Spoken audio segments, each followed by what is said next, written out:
is polymorphism.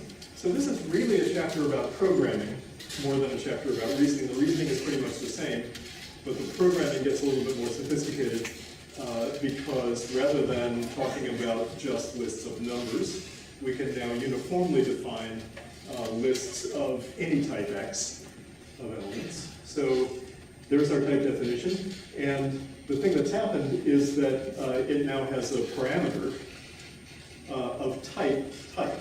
That is, you can think of list as something like a function from element types to types of lists of those elements.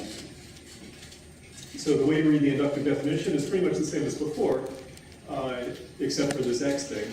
You can read it as we're defining actually a family of inductive definitions, one for each X. So if you want, you can read this as a function from X to inductive definition for that particular X. Nil then is a constructor that builds, that is a constructor expression of type list of X for any X you want. And cons is a constructor combinator that takes an X and the list of X's and produces a list of X's. Okay, so because everything is typed in Coq, not only the things we've seen, but even things like list have types. So this tells you directly, list is a function from types to types. That's the way to read that. And we'll see lots of other functions from types to types as we go along. It's a very common thing to do in Coq. Question?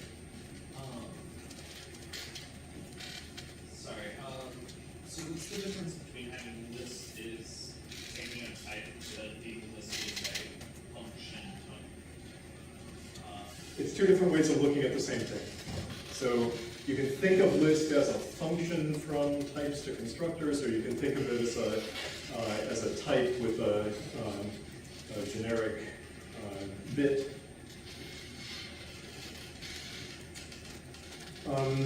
Okay, so what does this mean? This means that when we use a constructor like nil, we have to tell it which type we mean. So nil by itself is a polymorphic constructor.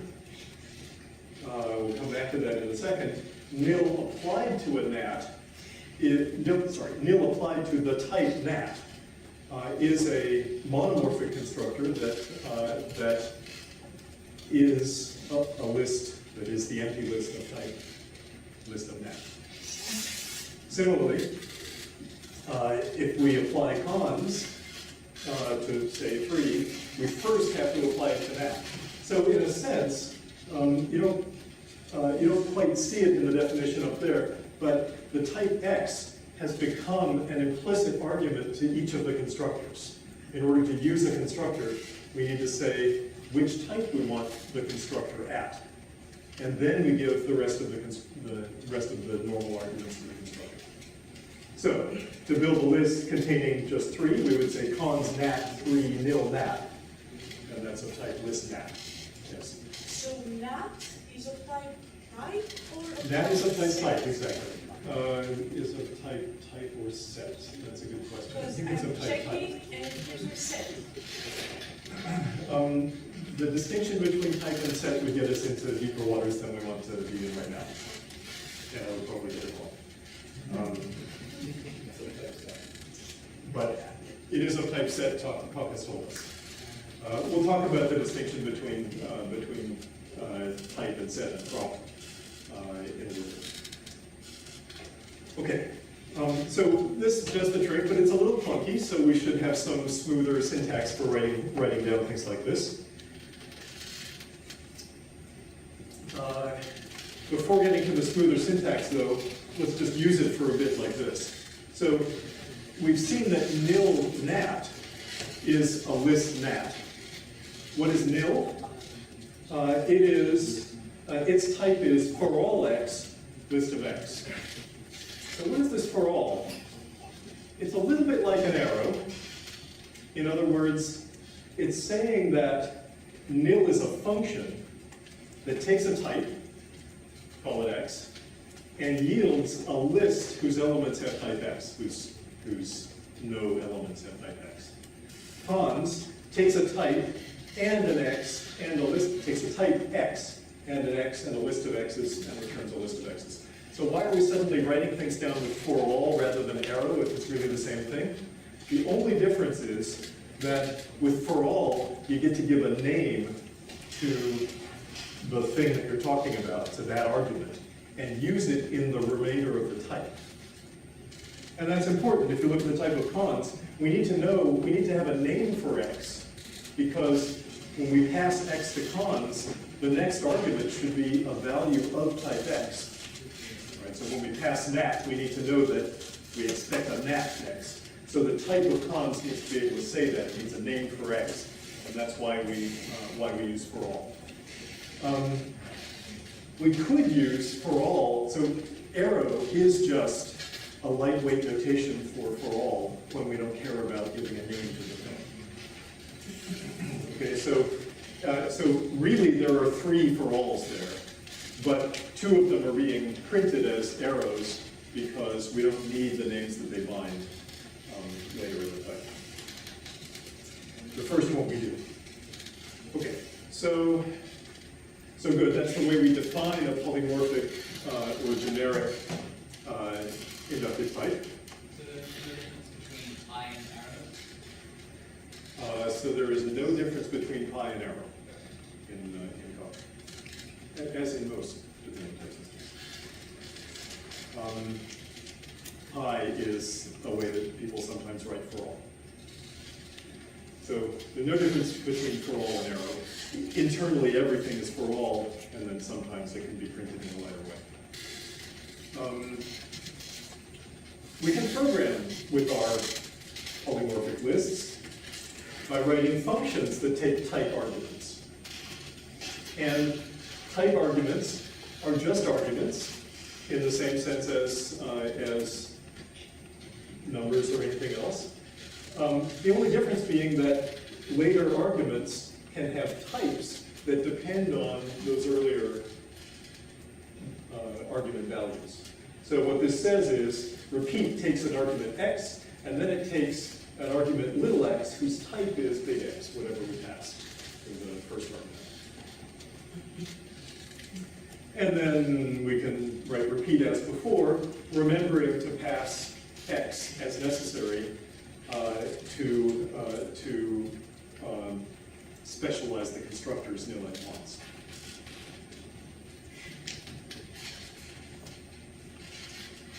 And we can write all the other things as well. I'm not sure if I intended to do this, but let me explain it since I've done it on the slide. Notice that the binder for x has curly braces on the second line instead of parens on the definition of repeat. Why? Or what is the effect of that? So as far as defining repeat and app, it's pretty much the same as far as what it defines. But the curly braces instead of parens tell Coq, when I use app, I'm not going to fill in this parameter. I'm going to ask you to try to fill it in automatically. So if you look in the body of app, we've left out all of the x's as arguments to nil and cons. Sorry, there's too much elided here. There are things elided that should not have been. I was preparing these slides a little bit too fast. Let me go back. It's convenient sometimes to leave off arguments to things like nil and cons, because they can easily be inferred from the context. So just like your favorite functional language, if it's a type functional language, Coq provides type inference that allows you to, most of the time, avoid writing type arguments.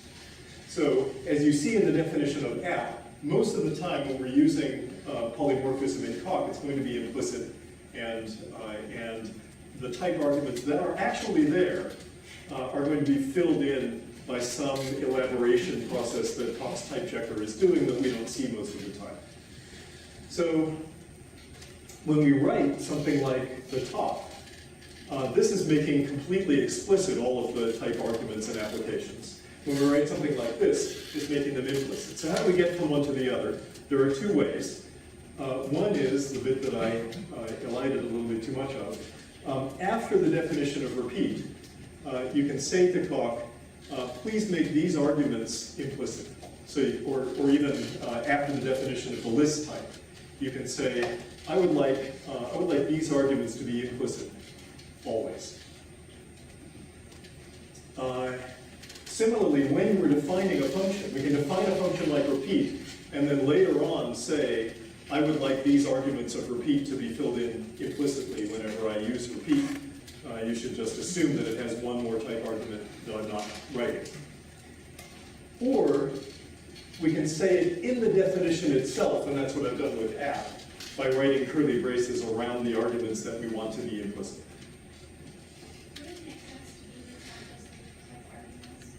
Yes, so excellent question. Can we put curly braces around other arguments besides types? Or can we declare them to be implicit later on? And the answer is absolutely. And so what will happen then? Well, Hawk will fill in a unification variable. We'll fill in a variable for that argument that's a placeholder for something that has to be inferred or discovered. And then it will try its best using a fancy unification algorithm to find something appropriate to put there. In practice, with type arguments, the behavior of this unification-based inference pretty much gives you what you would expect from programming in ML or Haskell. Automatic synthesis of other arguments, like numbers, is a little bit more of a hit and miss thing. But if you as a human can look at the program and say, oh, it's completely obvious what has to go there, then probably you can just omit it and Hawk will fill it in. Another way you can omit things is we've seen the underscore wildcard character as an element of patterns. You can also use it in terms. So any place in an expression, you can just write an underscore. And Hawk will understand that as, please fill in something here. So in fact, these curly braces can be understood as, every time I use app, please fill in an underscore immediately following. Okay, so to summarize that, Hawk does do argument synthesis for arguments other than types. Its mechanism for doing that is quite generic. And sometimes it works better than others. It works pretty much all the time when what you're inferring is types. And other times you have to learn how to drive it. Are there any examples of using implicit arguments, the kind of tool or term source or libraries? Yes, you can find things like that all over the place. In particular, one place where it's used very heavily is with type classes. So those of you that are familiar with Haskell type classes know that type classes are a kind of a way of avoiding writing down functionality that actually has to be passed to functions in order for them to do their work. And Hawk has a type class mechanism, which we will talk about next week, that allows you to do exactly that kind of thing. And it's built by piggybacking on this argument synthesis feature that Hawk already had. Okay, yes? So for each function, do we really have to write down all the functions, like types of declaration there?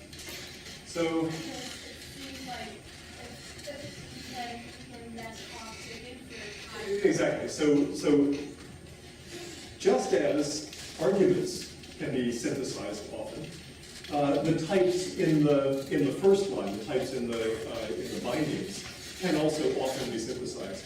So for example here, well certainly the result type, we could leave off the colon list of x. That would work fine. I think we could probably leave off the declarations on L1 and L2. At some point you leave off too much and then you can't figure out what's going on. But you will experiment and find out where the limits are. But the basic information is Coq has a very powerful, very general type inference mechanism that behaves, that does everything you would expect from Haskell or ML, and quite a bit more. Yeah. And then, when you can you give like a high-level overview of how Coq fills in those types? And to give a high-level overview of how Coq fills in those types, let me do it very quickly, because getting into detail would take us way too far afield. But it basically does what you would do if you were trying to figure it out. So let's look at the definition of app. We know that on the right-hand side here, cons must have an extra argument that's a type. How do we know that? Because cons is declared in the part that I elided too much of, is declared to take its first argument implicitly. So whenever you write down cons, it fills in an underscore. Then similarly, after app, the first argument of app is introduced with curly braces. So after this app, we fill in an underscore. Now we have to figure out what are those two underscores. Well, the first underscore here is a type argument, and it should be the type of the second argument. We can see what the second argument is, and we can see its type. We get its type from here. So H comes from a cons. That cons is one of the possibilities for L1. We know that L1 has type list of X. So we know from the type of cons that H must be an X. And that allows us to fill in that first underscore that's sitting there implicitly. And then the other one is similar. So that's the kind of reasoning that you would do just looking at the program to figure out what's going on. And that's what the type inference engine also does. Any other questions for now? One sort of follow-on. Now I could sort of break Coq by putting something in curly braces instead of being a type. Maybe I put that second parameter in the curly braces. And say, okay, I'm not going to fill in the L. What's Coq going to do? It's going to try and figure out what that L is. It's going to try its best, and either it will succeed or not. And if it succeeds, either it will give you what you want or not.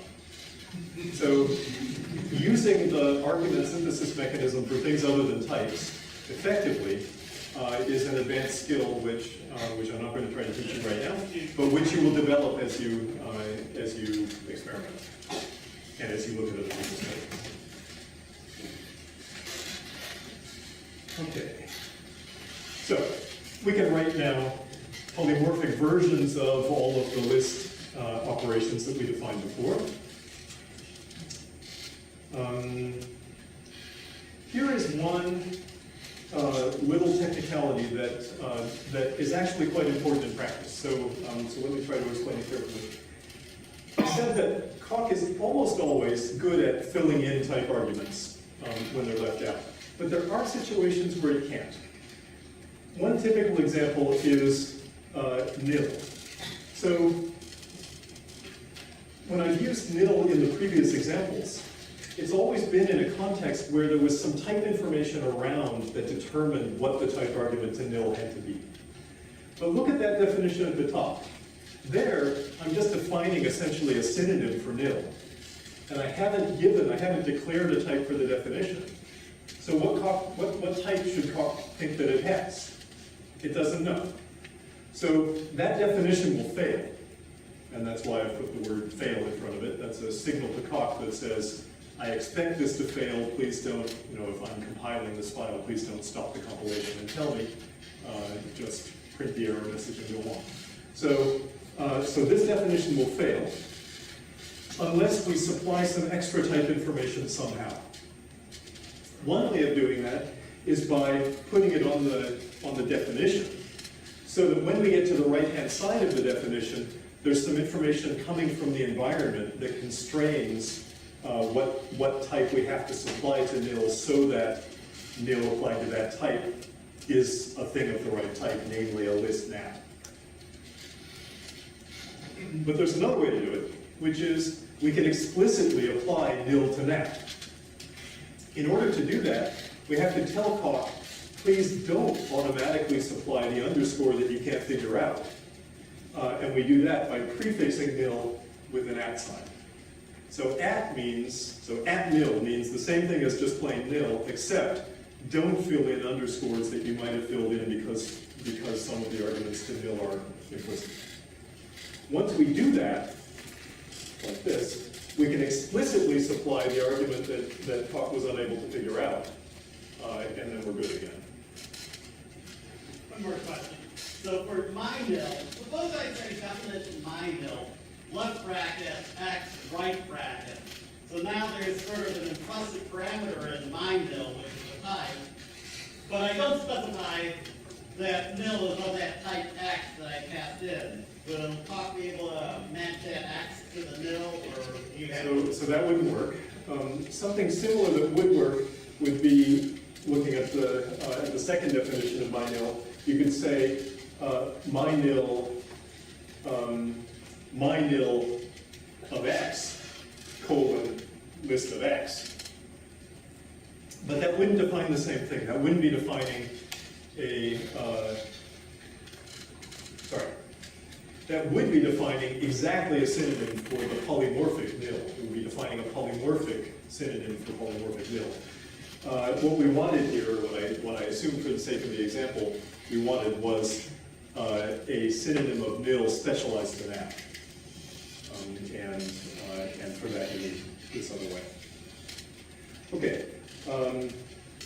So for nil, or for the present example, it doesn't really matter whether the type information is coming from the outside or whether we explicitly supply it like this. But it's worth knowing about the @ sign trick, because in a more complicated context, it might be hard to get the information to flow into the right point. It might be easier just to supply it exactly where it's needed. Another useful way to use this @ sign trick is if you don't understand what type arguments Coq is inferring, you can explicitly supply the type arguments that you want. And this won't come up so much when we're just doing plain old functional programming for the next couple of days, but when we come to using type classes next week, it will come up a lot actually. It's very easy to get confused about exactly what the synthesis is doing. And it can be very useful sometimes just to turn off the synthesis and say, let me do it manually right here. Okay, one thing that's nice about all of this synthesis is that since we can synthesize the arguments to nil and cons, we can redefine our notations using the argument synthesized polymorphic constructors, so that we can just write down 1, 2, 3, and if Coq is able to infer the type of all of the elements, or any of the elements, then it knows what the type of the list must be, and this just works. Okay, so we've gotten back to nice ML or Haskell style concrete syntax for lists. Okay, similarly we can define polymorphic pairs. There's really nothing very different going on. Oh, there's the arguments pair, blah, blah. That's the explicit declaration of these are the arguments that I want explicitly, implicitly synthesized. I'm going to introduce the notation x times y, sometimes pronounced x cross y, for product types. And I want to take a moment to insist on the difference between pair and product. So pair is the constructor for product types. In other words, a pair of numbers, say, has a product nat cross nat as its type. One sometimes informally talks about pair types, but really pedantically one should say product types, pair values. And languages like Haskell make this even more confused because Haskell does this syntactic trick of using the same notation for describing pair values and product types. So in Haskell, you wouldn't write nat cross nat. You would write parentheses nat, comma nat. Coq is a little bit more old style and keeps the two notationally really distinct. No, I should say it a different way. We have chosen in the notations that we've defined to be a bit more old style and keep things distinct. Okay, having done that, we can go back and define things like first and second and so on. We can define polymorphic options and so on. Okay. Nothing too exciting there, given what we've already seen about lists. So for the argument statement where you specify the constructor, the ones you're now saying are implicit are the ones that you actually give names. Yes, so the ones that are implicit, where is it? Here. The ones that are implicit are the ones that are named and enclosed in curly braces.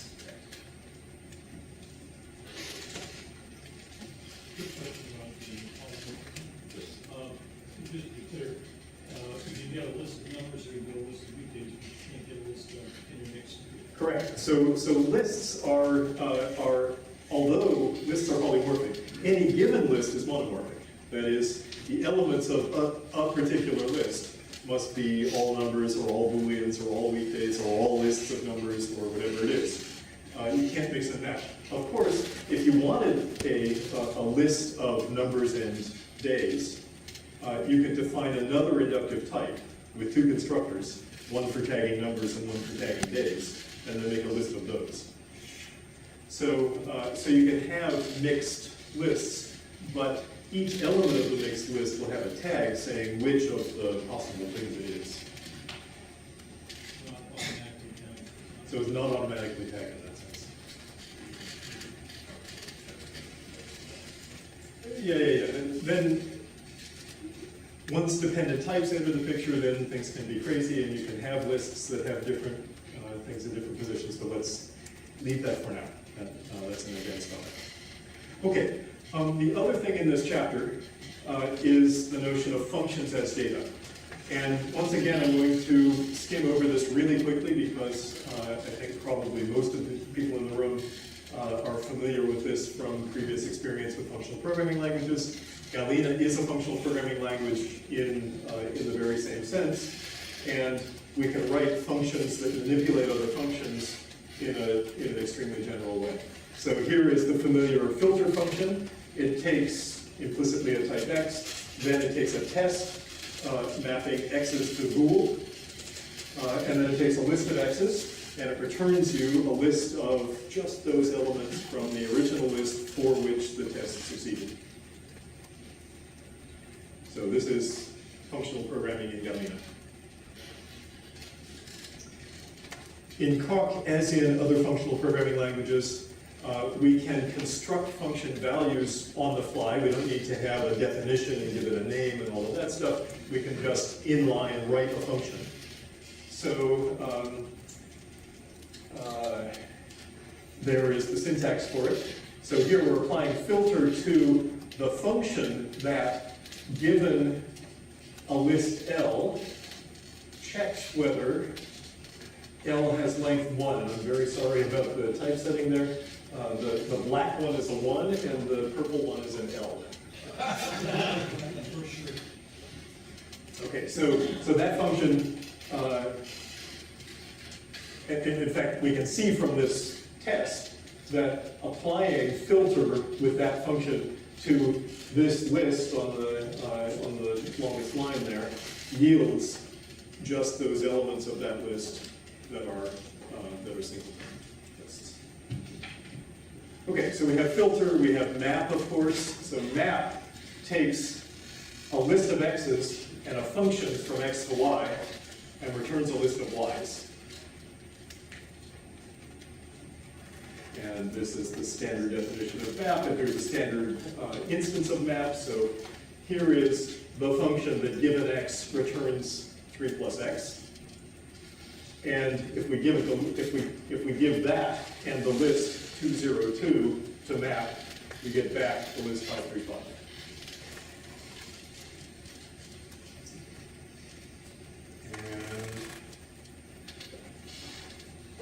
Similarly, fold. So fold is, in some sense, the recursive function on lists. And it's the function in terms of which other functions, I think all other functions like map and length and reverse and everything else can be defined. So fold takes a list of x's, a function taking an x and a y and returning a y, and an initial y, and it returns a y. So I'm not going to explain it because I want to go on, but those of you that haven't seen fold before, you should check it out. It's cool. But it's an aspect of functional programming that we don't really need too much for purposes of the next couple of weeks. It's a very generic combinator for walking down lists and doing whatever you want. Just to note, this is fold left. Is this fold left or fold right? I always forget. This is fold left. Fold from the left. Some fold can take actually number of arguments, Folds can take arbitrary number of arguments? yeah, I like didn't see that. folding 2 lists, 3 lists. Oh, I see, yes. So suppose you wanted a definition of fold that takes 2 lists as parameters and a function that takes an x and a y and a z and returns a z. You could program that up. And Coq does not have a mechanism for automatically selecting between I want the unary or the binary or the ternary version. You would just give them different names.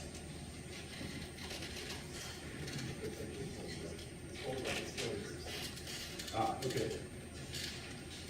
So this is fold right, not fold left. For those that care. Okay, so enough about this chapter. And let's go on to new material.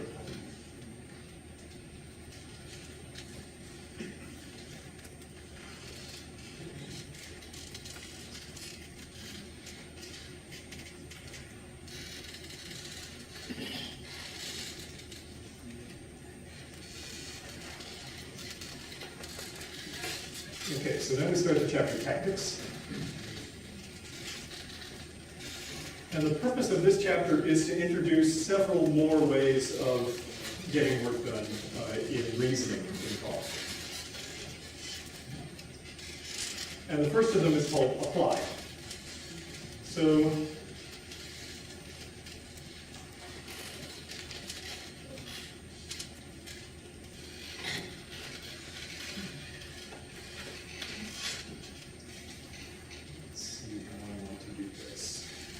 I'm going to switch to an IDE pretty soon. Yeah, let me just do that.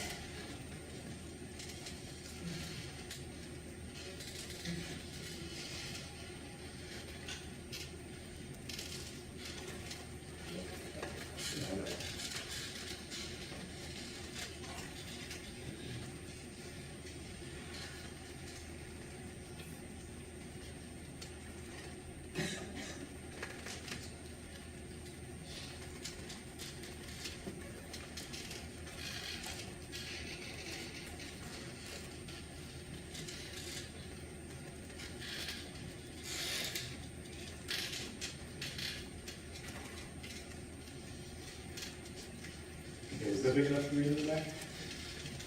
Okay. All right, so That is. oh yeah, that isn't.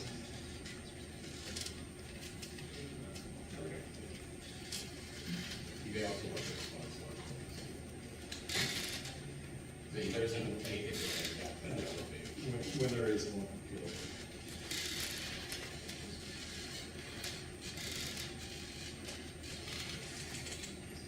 Okay, so suppose we're trying to prove this kind of silly thing. It says, if these 2 lists are equal, then these 2 lists are equal. Sorry. If n equals n and these 2 lists are equal, then these 2 lists are equal.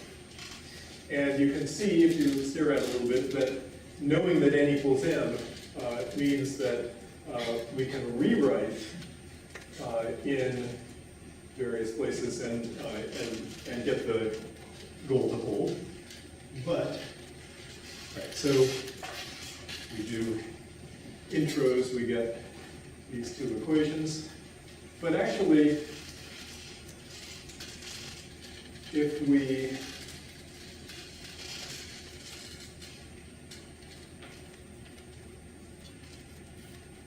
Maybe it was not too bad. I don't think so. I think it wants It's to down be below. here. Scroll down a bit.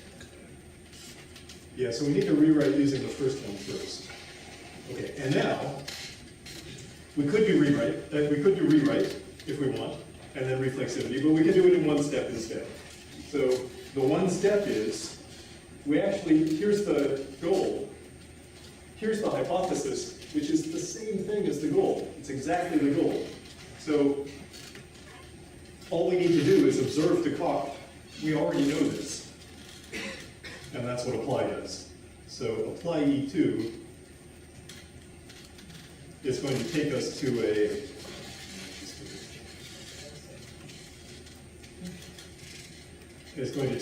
a, state where we're finished with the proof and we can do QED. Question? So you mentioned before that we could substitute Galena for tactics in proof books. Yep. To apply, does this mean you can substitute Galena for tactics in simplifying programs? If we're writing a result, and if you do, let's say, like Destruct and type in that. Is that possible? Let's see, I want to give a brief answer to that. The brief answer is yes. The slightly less brief answer is there are all sorts of places where terms appear in tactics scripts. And when that happens, you can write a term as complicated as you want. Okay, here's the thing about apply that is a little more interesting, which is, okay, here's a second theorem that we might want to try to prove. Don't try to understand the theorem, it's just a silly thing. But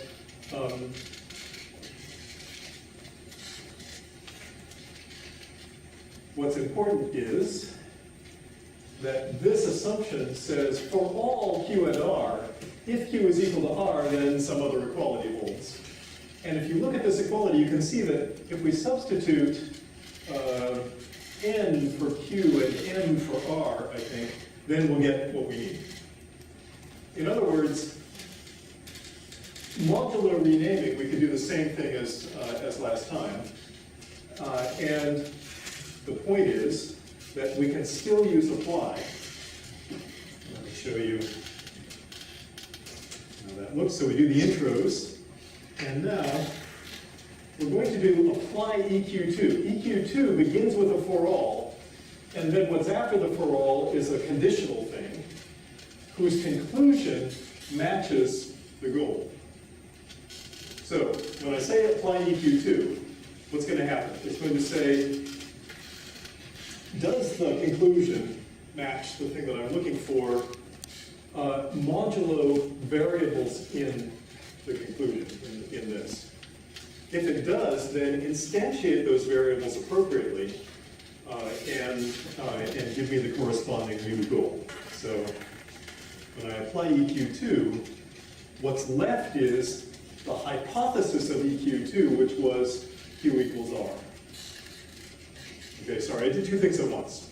Let me roll back. So one thing that happened was I did an application where the thing in the goal was not exactly the desired, the thing in the conclusion of the thing I'm applying is not exactly the desired goal. It's the desired goal modulo filling in some variables that are quantified in the thing I'm applying. So that's the first thing that happened. Second thing that happened is this is a conditional property. It says that equality holds if this one does. So doing the apply left me in a state where each of the hypotheses of the thing that I applied become new goals. There was just one, so I get one new goal. So I throw away this goal. This goal is satisfied as long as I can satisfy this new goal, that Q equals R. Where, of course, Q and R have been instantiated appropriately to M and N. And now, I happen to know that.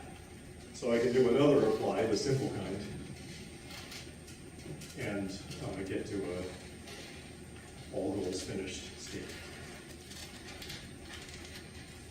Okay? Let's see, let me skip that one.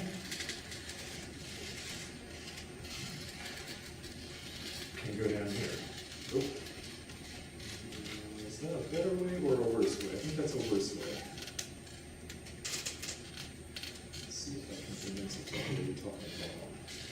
How much the quality of the solver, how much of that's not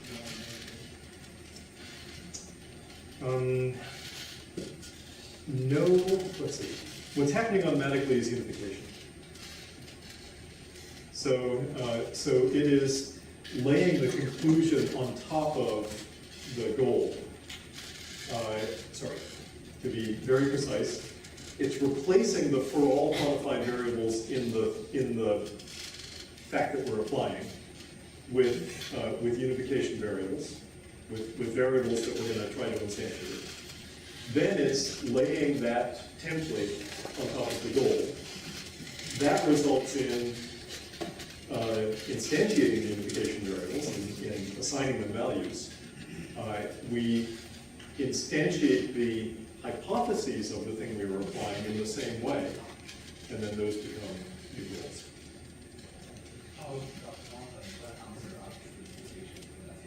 Sorry? If I remember right, Cox's unification algorithm is unitary, so it always gives one. If it gives any answer, it gives just one.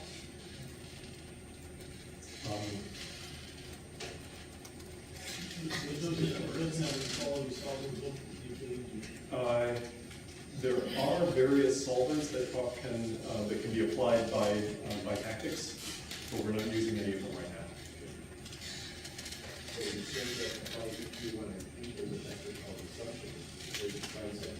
That's right. So there's another tactic called assumption. Is that a bad idea? Because you don't have to name the. Actually, I would say it's a good idea because you don't have to name the assumption. So I'm trying to keep it to a small set of tactics just for people that are to avoid getting overwhelmed. But it is a fact that there is another tactic. Almost always provides 5 ways of doing any given thing. So another way of doing this last apply would have been just to say assumption, which says to Cox, please look in the current hypotheses and see if there's something that exactly matches. Then you don't have documentation of which assumption, but if you change things, your proof is more robust because you don't have an explicit name there. So these are issues of proof engineering, which we will talk about a bunch more in all of the lectures over the next couple of weeks, but that really kind of take a lifetime or a long time to develop real facility with. They're issues with no kind of single dominating solution. Okay, so lots of questions. Yeah, I don't know if the question is up to date, but like, what's the type of apply?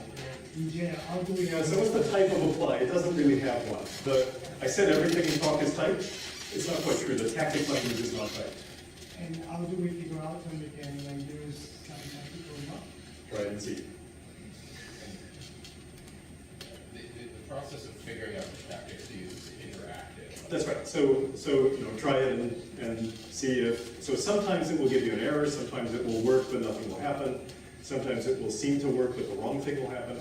So you just get used to it. Once you get some experience, you can often predict what is the sequence of tactics that you need. But even very experienced Coq users spend a lot of time in an experimental mode trying to get Coq to help them discover. And to use assumption that more than one clusters that makes can say that on our just uses the correct one because we need to choose an example. When you talk to Yeah, so the question is, what happens if there are multiple assumptions that could satisfy the goal? Will it necessarily select the right one if you just say assumption? And the answer is it will do it in some order, and in a later release of the book, the order might be different, and so you might not get what you... So in a simple situation where the assumption is just going to solve the goal, you don't care which one, because either way the goal is solved. But if there were going to be some further hypotheses that you would need to discharge, then it might matter. So it looks like apply is looking at the end of the thing that you're applying and matching it to what you have. If the thing that you're applying and the thing that you have function calls in you, does it match it by what it looks like? It will match it. Okay, so the question is, in this process of laying the conclusion of the thing you're applying on top of the goal, what happens if there are function calls in either the conclusion of the thing or the goal that need to be simplified in order for them to lay on top of each other? The answer is it will do some simplification, but not always as much as you want. So you may have to explicitly do some first. But can you, if they look exactly the same, can you expect it to? If they look exactly the same, then that's just an unification problem that you can expect to succeed. Okay. Let's see.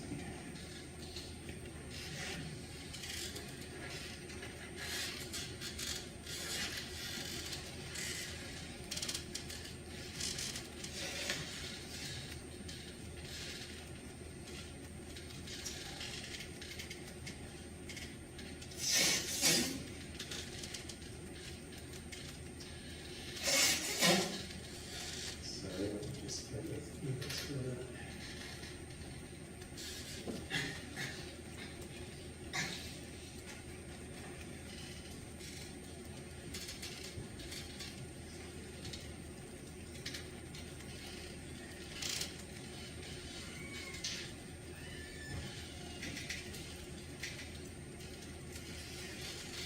Okay, good. So, an illustration of something like the previous discussion is that in some situations, it may look to you like some assumption that we have is obviously the same as the thing in the goal, but the unification algorithm is very picky. So the fact that this and this are the same just modulo an obvious application of symmetry is invisible to the unifier. Although, as I said, Coq does have lots and lots of automatic procedures for filling in dumb things like this for you. Using just the tactics that we've seen, it will not be able to do this application. So I can't say apply H at this point. However, there is fortunately, if anybody knows a way to make proof general better behaved about taking over your windows, use 3 panes, that's the problem.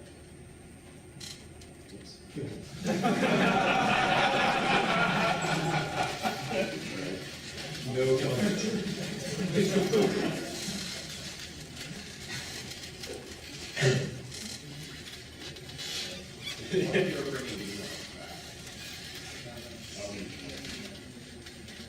Given that enough examples of Yep. is there a good reason that other than just podcast that they can't figure out that this walking left and right side is okay? It's only at the logic. Yeah. The reason is that apply is a very low-level package. So we're going to, in the next couple of days, I promise you there will be lots of fancy automation. But I've always wondered why apply doesn't. This is smarter. Because apply is a very low-level package. Because it is. That's the answer. Yeah. That's fine. I was curious as to whether there was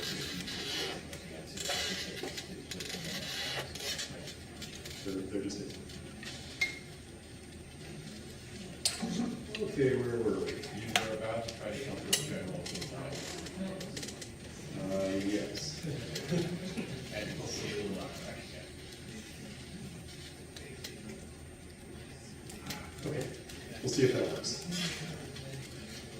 is mostly really great, but the way that it manages Emacs windows is not really great. It's one of my few complaints about it. I know it's got a lot of customizations, that's part of the problem. Okay, where was I? Okay, so I can just apply symmetry.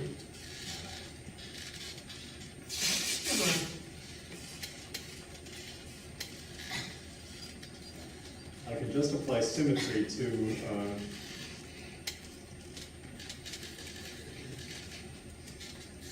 switch the sides of the goal, and then I can proceed as before. Okay. Let me try to move a little faster. So, let me just tell you rather than showing you that there is a tactic called apply with. And the reason it's needed is that unification sometimes can't figure out what are the values of all of the unification variables that it fills in. Let me do show you here. Okay, so we're going to show this equality on the bottom, and we have this fact, which I proved up above, that equality is transitive. So if equality is transitive, that means if we have n equals n equals o, then we have n equals o. And it's easy to prove. Now, in this proof that I'm now in the middle of, I want to use trans-EQ to show that some complicated thing is equal to some other complicated thing, given that there's a thing in the middle that I can use for transitivity.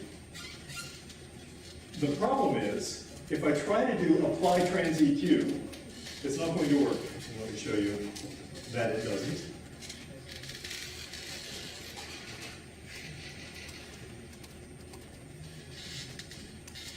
And the message that we get is unable to find an instance for the variable n.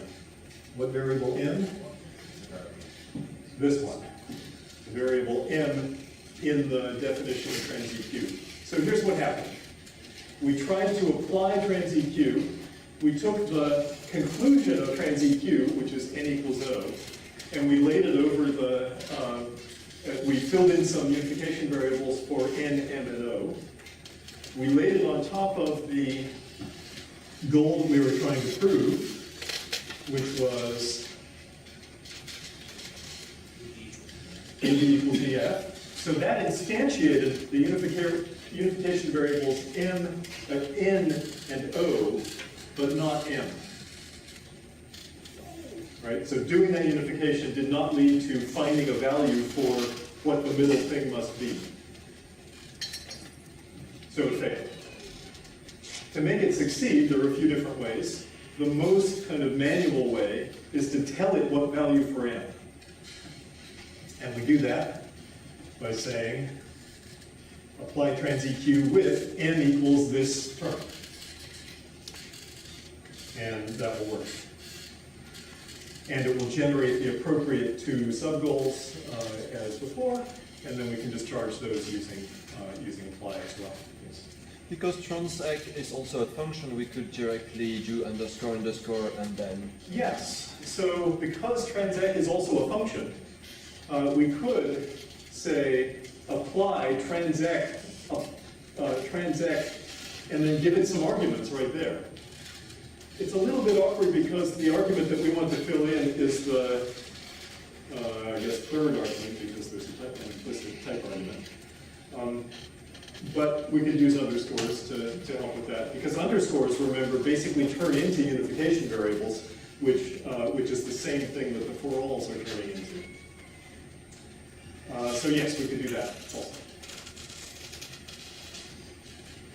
That would be particularly convenient if the thing that we wanted to instantiate was the first argument, the transect. And you will see that idiom a lot in proofs. Apply something applied to a few arguments.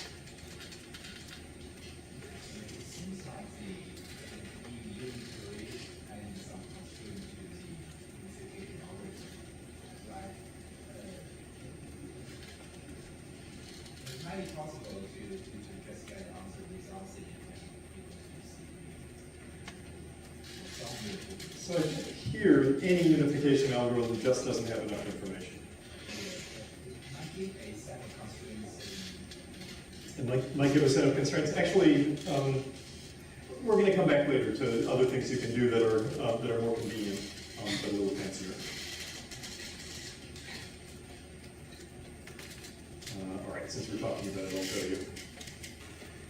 Here's the other thing we could do. We can say apply trans EQ, but put an E in front of the apply. This is a different tactic, which simply leaves the unification variable uninstantiated instead of giving an error. And then later on, as we go further in the proof, we're going to do things that instantiate M and everything will be fine. We'll come back to this later. Okay, let me switch back here.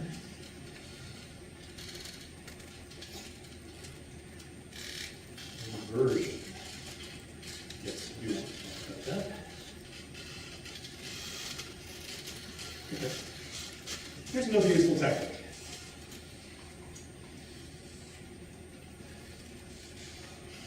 It's called inversion.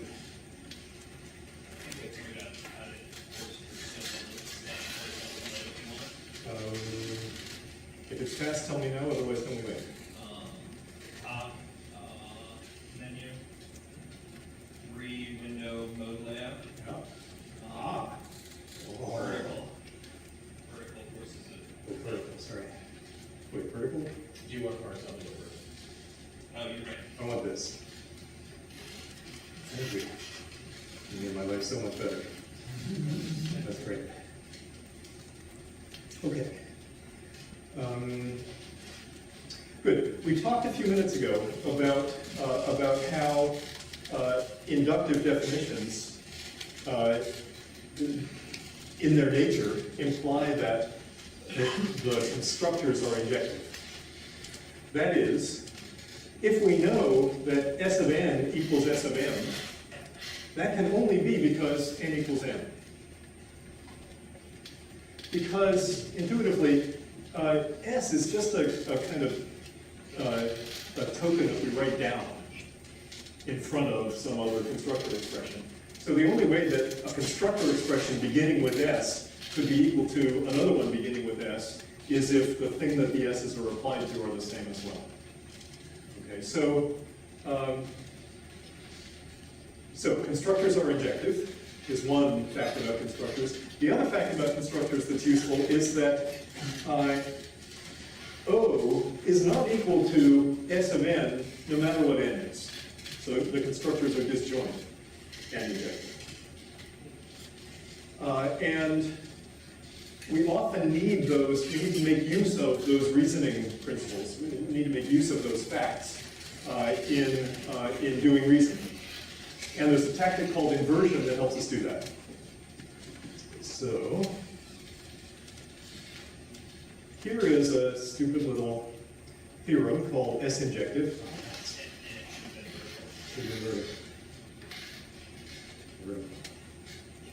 So vertical means, in fact, stacked vertically rather than split. No, it didn't seem to work better.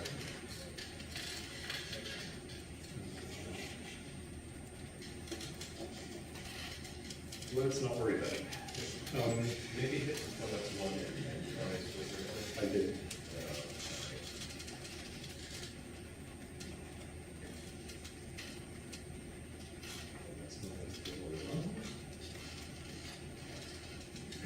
All right, let's play with it later. Here we are. It's actually not so bad.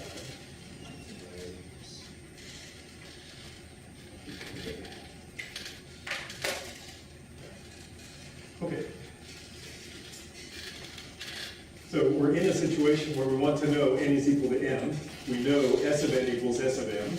So we just need to use those facts that I described a minute ago, and inversion does that. So given an equality hypothesis with some constructors at the beginning on both sides, inversion will extract all of the juice that we can get out of that hypothesis using those two observations about injectivity and disjointness. So what inversion will do is it will extract those facts, it will substitute them in the goal, and it will give us an equality that records the thing that it found out. So it's introducing a new hypothesis H1 and rewriting using H1 in the rest. So inversion, unlike apply is a very low-level tactic. Inversion is a quite complicated tactic. It does a lot of stuff. Sometimes too much stuff. But it's quite useful in situations like this.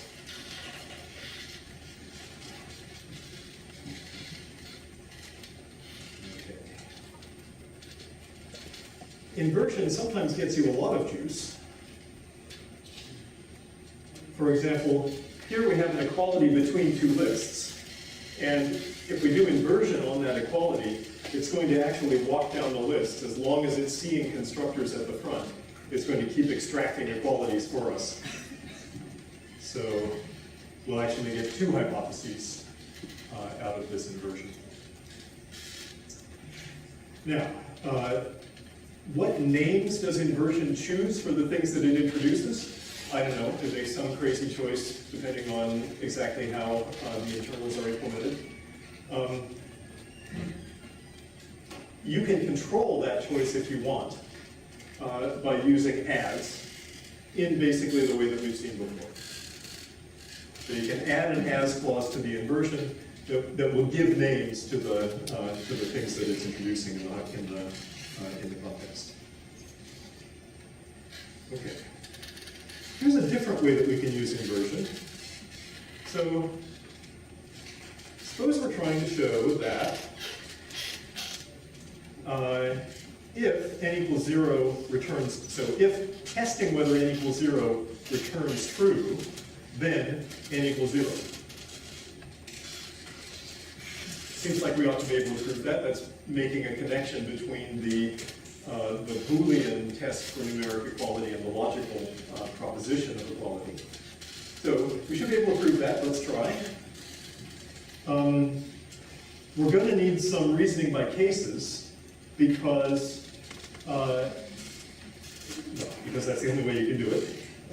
Let's see what happens. So if we destruct n, if we say, well, consider whether n is 0 or non-zero, what we get is two subgoals. And the first one says, under the assumption that n equals 0, so we've substituted 0 for n, we have to show that if checking whether 0 equals 0 returns true, then 0 equals 0. So this should be easy. All we really need is reflexivity. But what about the other case? So here, we can do a little simplification and find out, let me go back. So here we're trying to show that if checking whether 0 equals successor of something yields true, then blah blah. The blah blah is patently not provable. So we better hope that the thing on the left is nonsensical, and we better figure out how to use that nonsensical hypothesis to prove a nonsensical goal. And inversion is helpful for all of that. So here we are. We do another intros to get the hypothesis into the context. And now we say inversion on that hypothesis. And now inversion is using the fact that different constructors are disjoint. So it's going to say, what are all the ways, let's see, that's a good way to say it. Literally what it says to itself is, what are all the ways in which we could have false equal to true? This is what inversion always does. So when we had s equal to s of something equal to s of something, it said to itself, what are all the ways that s of something could be equal to s of something? And then, oh, that's because the somethings must also be equal. So it's saying it's having the same conversation with itself, except that here it's saying, what are all the ways in which false could be equal to true? Oh, there are no ways, so we need to generate 0 subgoals. And that means that the whole proof is done. So we're generating one subgoal for each of the possible ways in which false could be equal to true, namely none of them. And that finishes the proof.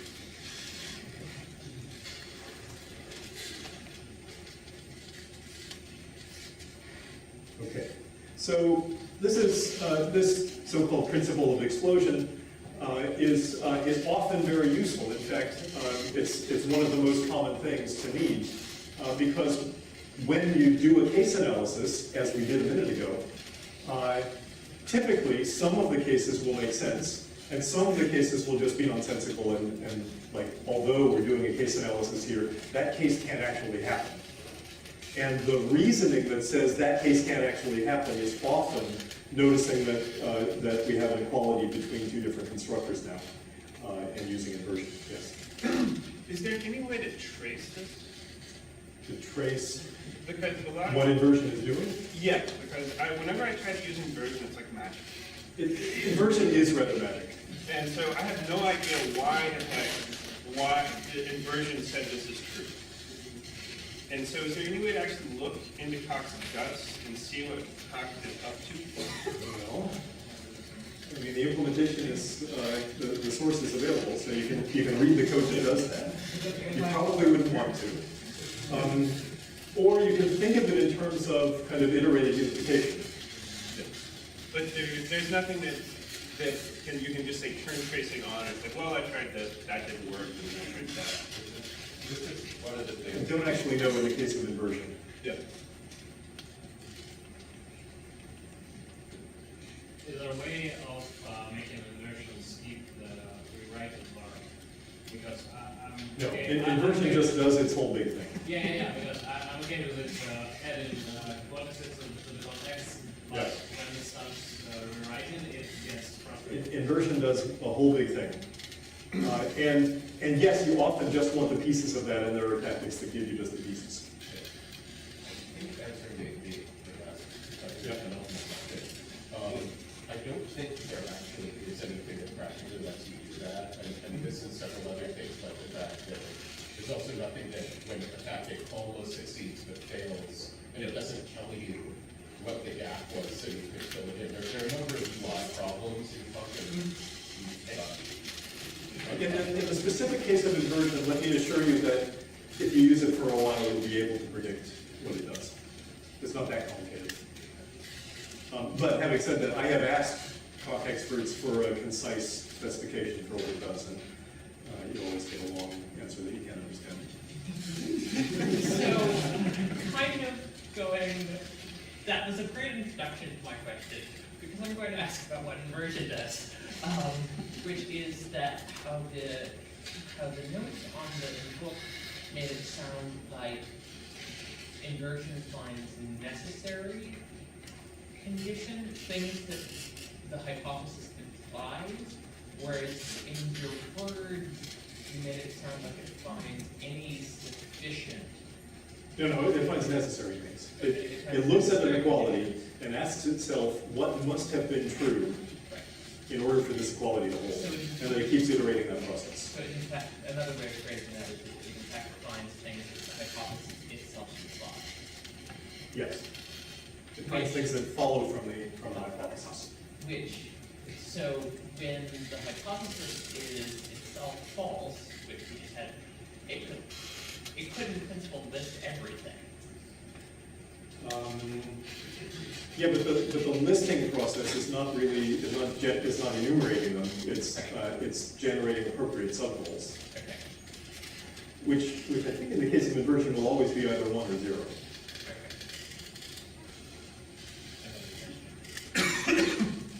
Okay, so we can use inversion to prove things like if the successor of n equals 0, then 2 plus 2 equals 5. This is easy to prove. And other such things. These are perfectly good logical statements that assume a nonsensical hypothesis and use it to prove a nonsensical goal, and that is a valid logical principle in Cox internal logic. Okay. Here, which you can't read, but you can look at it later, is my best shot at a specification of what inversion does. So it's in the text of the chapter. go back here.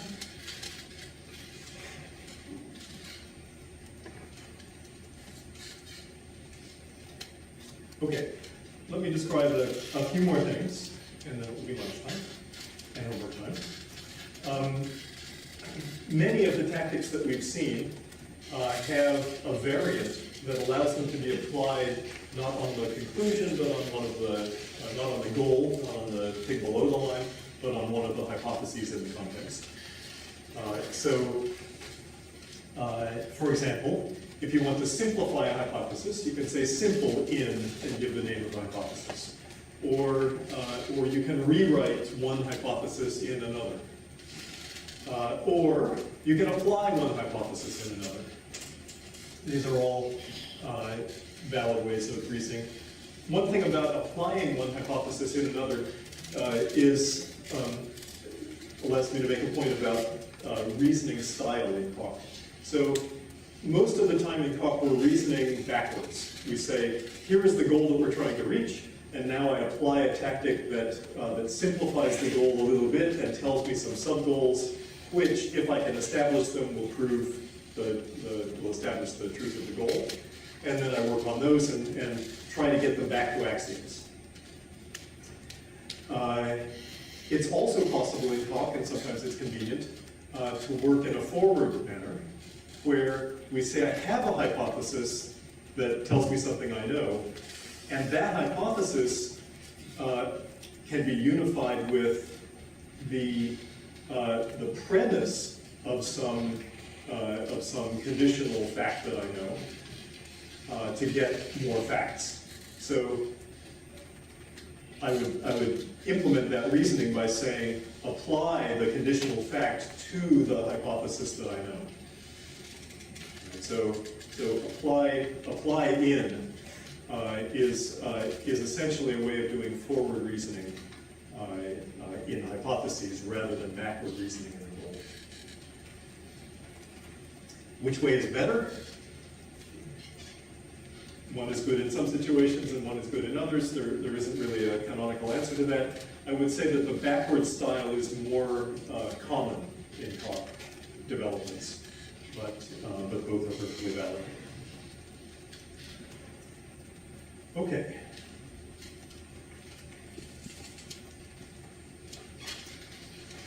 Let me see how much more there is. There's my time. Quite a bit. Okay.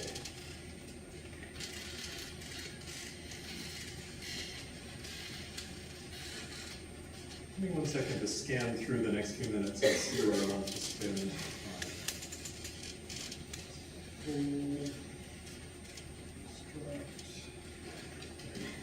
That's not so bad. Okay. But I am going to say these topics fairly quickly, and then you can read the longer descriptions after lunch. So, it is often important when doing proofs in Coq, or any other careful way of doing proofs, it's often important to be able to finely control what is the induction hypothesis. So here's an example. Here's a function, don't. Given a number, it produces twice that number.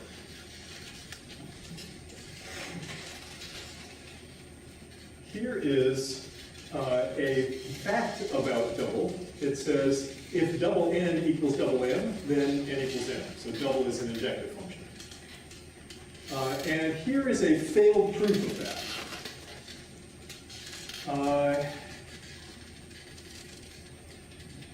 Let me step through the proof.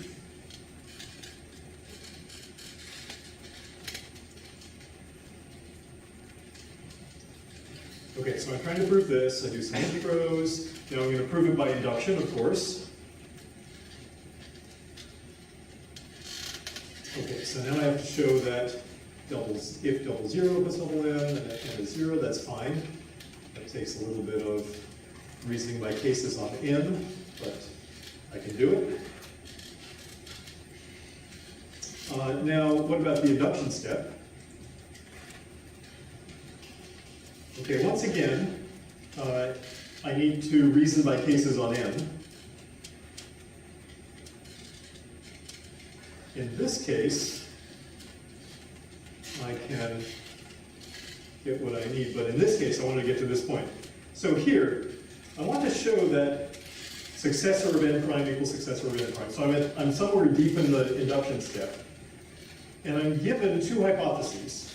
One hypothesis is that double of successor of n prime equals double of successor of n prime. And then there's the induction hypothesis. But look at the induction hypothesis. It looks a little funny. The induction hypothesis is an equality that has to do with n prime and successor of n prime. So I'm not going to go into exactly how this came about or why it's bad, but just looking at it, it doesn't look promising. Right? If you're used to doing inductive proofs, you should look at that and say, this is not going to get me where I'm going. And indeed it doesn't. So I can try to go on. By the way, F equal is one of the lower level tactics that's a bit like inversion, but does a simpler job. So what's happened here is that I'm not going to be able to get to the end, given the way that I started. And the reason was that way back at the beginning, I chose the wrong inductive hypothesis. So at the point where I said induction, my goal was not in the right state. And so the induction tactic gave me an induction hypothesis that was mangled, basically. Let me start the proof again. So abort, by the way, lets me quit out of the proof and go on. So let me start the proof again. And go here.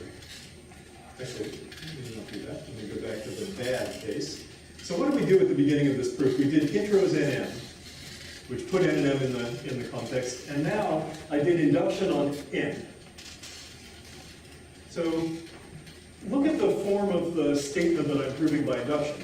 It says, I have a particular N and M in mind, and I want to show this fact. Now I'm going to work by induction on N, but I'm still talking about a particular M. And the reason that's bad is that now this M is also going to show up in the induction hypothesis. But I don't want this M in the induction hypothesis, I want the predecessor of this M.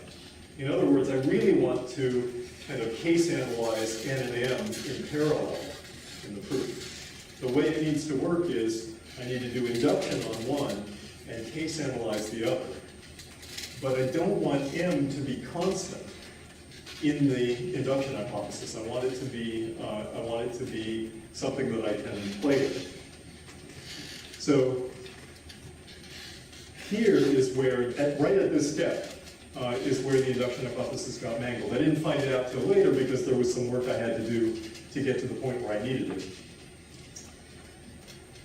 So how should I have done it instead? I should have introduced just N. In other words, the thing that I want to prove by induction should be a proposition that where M is quantified. If I try to prove this by induction, then I get a nice general induction hypothesis that where, well, two things happen. The induction case and the base case are both become a little harder to prove because I have to prove it for any M, not just for a particular M. But correspondingly, the induction hypothesis gets stronger, and so I succeed. So this is the usual thing with induction proofs, that you have to tune the induction hypothesis just right so that it isn't too strong, which makes some of the cases impossible to prove or hard to prove, and it isn't too weak, which makes the induction hypothesis not useful. So in this case, what I needed was precisely to leave M quantified in the goal, and then to do induction at that point. Okay, so that worked.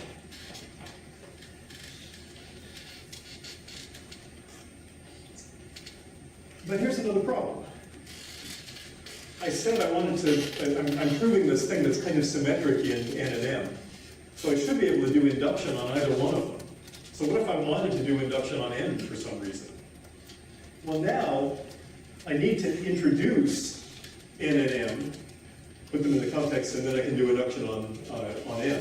Actually, if I just say induction M, it will automatically introduce them. But the point is that when they get introduced, N is going to be in the context, and that's wrong. So here's another thing that you sometimes need.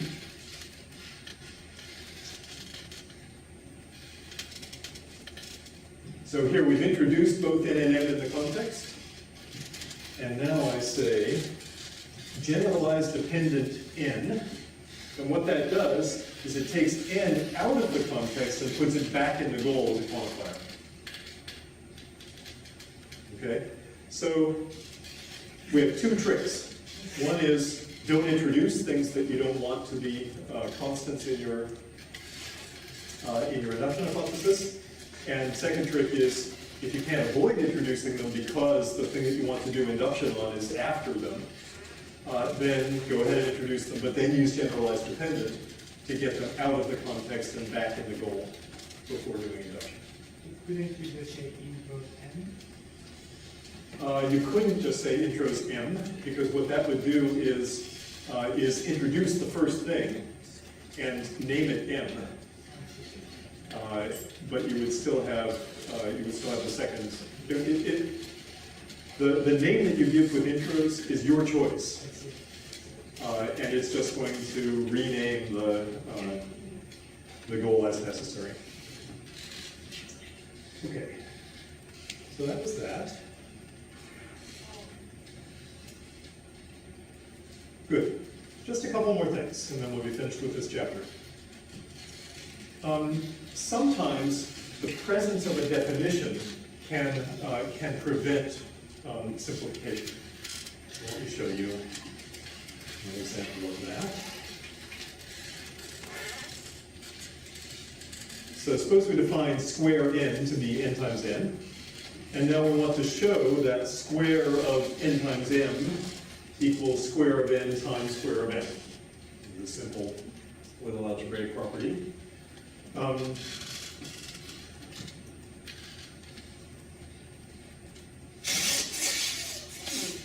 We want to use simple to we want to use simple to get rid of the square there and boil this down to just multiplications. And the problem is that if we say simple to this goal, what will happen is nothing. Why? Because simple, despite its name, is not actually that simple. So, so I did actually succeed in getting a clear explanation of exactly what simple does from a Coq expert at one time, but I'm not going to tell it to you because it's not that simple. But here's the takeaway from it: is that simple is going to take a complicated expression with maybe some function applications or maybe some defined terms like square, and it's going to attempt to make it smaller and simpler. But if it were to actually do all of the expansion and rewriting that it could possibly do, you would almost always not want that. Because it would, suppose that instead of just one definition square, suppose we had 15 levels deep of defined terms. We wouldn't want to say, take all of the defined terms everywhere and expand them out. We would get something 10 pages long that you wouldn't be able to understand or work with. So we don't want all available quote-unquote simplifications to happen every time we try to simplify a term. Therefore, Coq actually provides lots of different ways of expanding definitions and simplifying function calls. Simple is just one of them. It's one that usually does pretty much what we want. And therefore it's the one that I'm teaching you. But you should be aware that simple is short for simplified, not for simple. So So in this case, the reason that simple doesn't expand the definition automatically, although it will sometimes automatically expand definitions, is that expanding this definition automatically doesn't enable further computation. Okay. That's one of the rules that simple uses to decide what to expand and what not to expand. But never mind that. The bare fact of the matter is that simple in this situation does nothing, and we wanted square to be expanded. How do we manually expand square so that we can make progress? We use the tactic unfold. So if we say unfold square, then we get a simpler algebraic expression with just multiplication, and then we can use facts that I didn't tell you in this lecture, but in fact are proved in the text about commutativity and associativity, and we can get to the end.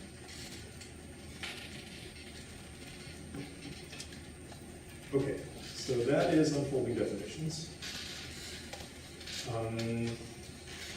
And there's a little bit more information about what simple does in the text.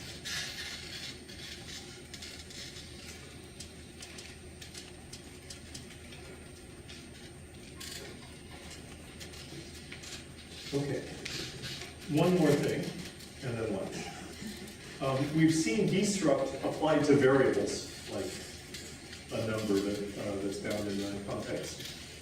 Sometimes it's useful to apply Destruct to more complicated things. So, for example, here is a very silly function and a silly property of it. So this silly function takes a number n, it says, is n 3, then return false. Otherwise, is n 5, then return false, otherwise return false. And what I would like to show is that silly fun applied to any number returns false. In order to do that, I'm going to need to destruct not n itself, or it's convenient to destruct not n itself, but the Boolean returned by the equality test. Right? Because doing that destruct is basically doing a case analysis on which branch of the if did we take. Okay, so this proof works, but here is a slightly different proof that isn't going to work. So here I've just changed the first two falses to true. And now I want to show that a slightly more interesting property, which is if silly fun returns true, then the number I gave it was odd. So how are we going to prove that? Well, we're going to need to unfold, once again, we're going to need to destruct, to case analyze which branch we took of the case. But once we do that, we're going to be stuck. Let me show you the way that we get stuck.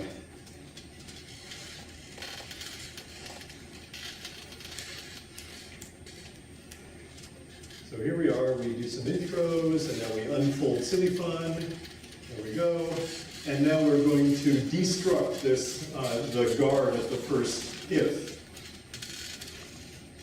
And, okay, well, now we have two sub-goals. That makes sense because we destructed a Boolean. Booleans have two ways of constructing them, so we have two sub-goals. But now look at this. We have to show that n is odd given nothing. So what happened was that the destruct lost some information. It didn't remember that the thing we were destructing was this complicated expression. It just said, oh, you're telling me to destruct some Boolean, could be true, could be false. So what we need is to remember that this was the expression that we were working with when we destructed it. And the way to do that is to add a qualifier to the destruct called EQN. So let's get back to that point. Okay, so here we are, we're about to do the destruct. And now I do destruct, same expression, with this annotation, which says basically, give a name to well, let me just show you. So here, in the case where we got stuck before, we now have a name in the context for the fact that BEQ nat n3 returned true. And in the other one, we're going to have a similar fact, except with a false on the other side. So we do the destruct, but we remember what was the thing that we destructed in the form of an equality. And now we can use that equality, obviously, to show that n is odd. Because we know that n is 3.